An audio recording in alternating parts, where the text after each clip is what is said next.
for those who are able to somehow, like, how would you recommend someone recognize that they're in the cognitive dissonance phase? Like, is this where I'm at in my abusive relationship? And then your feedback for the best way that they can escape that unscathed, because we all come out with internal bruises and heartache. But what would be kind of like, this is what I would recommend you to do for that? I would even start ahead. I would start ahead. Find out whether or not you're a person who has scores high on agreeableness and conscientiousness. See if you can get a hold of any typical big personality inventory. I know I took it. And by the way, I fit in both categories. I'm both high on agreeableness and conscientiousness, but I also fit the 37% as well. So I have a very high ACE score.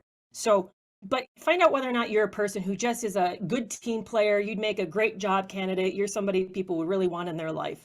And see these things as super traits. They're awesome qualities of you. That's actually how Sandra Brown views it. She calls them super traits. Protect that. Protect your belief in the world and belief in other people. Be very careful and realize that trust and respect must be earned. Because I go into relationships thinking that I give it because people are good and we just should be trusting. No. See whether or not this person has earned the right to have your super traits, experience who you really are. So if you go in there a little more guarded, a little more careful, I don't like the word guarded, but if you go a little more discerning, a little more careful, observing, then that's going to already put you in the position of, do I like who I am when I'm with this person? Am I better for knowing them? Do they bring out the best in me? Not just do I bring out the best in them, but do they bring out the best in me? Is this really a reciprocal, equal relationship? Because here's the thing that I thought was fascinating. Lindsay Gibson says in this seminar, and she was talking about her book, Adult Children of Emotionally Immature Parents. Yes, I've read that. Yes, she's fascinating. I did training with her as well. So she said in this training seminar, she said, healthy relationships should be easy. And anytime you hear someone says all relationships take a lot of hard work, she goes, I know I've met somebody who's had a relationship with an emotionally immature parent because they think relationships are a lot of hard work. No, healthy relationships are not a lot of hard work. They bring out the best in us and they're easy. So if you're doing a lot of hard work and really showing up, then you're probably not in a healthiest relationship. Bam. So watch for those things. Begin just to watch for those things, because as you and I are both seeing, just the power of education to set people free. If we can go in with a little more observation, a little much more discernment, we can spot these things and protect ourselves better. We'll risk a little less. We'll realize that people have to earn things from us. They don't deserve it. It's okay to be wonderful. It's okay to go serve, but do it deliberately. Don't just do it because. I love that. And to, Yeah. And then when you're in the relationship, say you're already in this and that's past, and maybe you can use it for the future, but in the relationship, you don't know what's true. Really begin to compare what you see as love, concern, compassionate, charity, all these big, wonderful words. Ask yourself if this person's demonstrating those things or just saying it.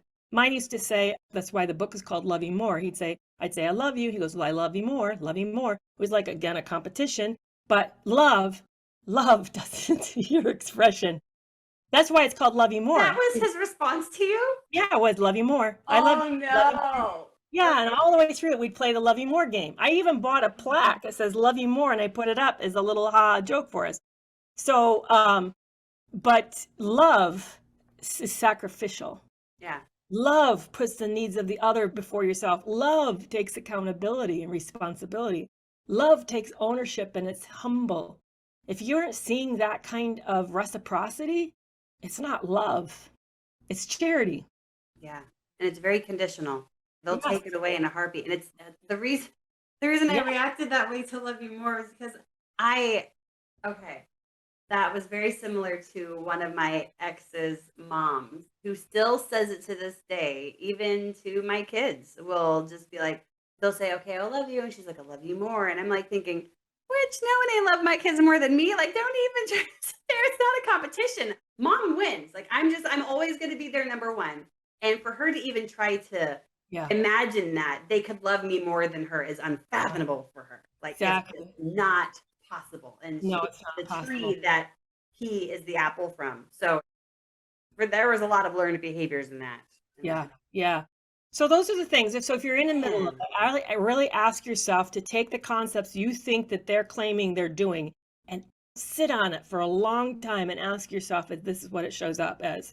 and it will help you. You don't have to believe it. Here's the powerful thing that the research has shown. You don't have to convince yourself. Just sit on it.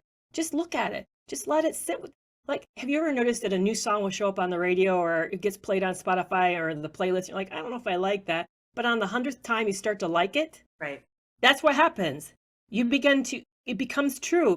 It becomes part of who you are. So the same with this. All you have to do is just see it, see it, see it, see it, and it will begin to break the cognitive dissonance.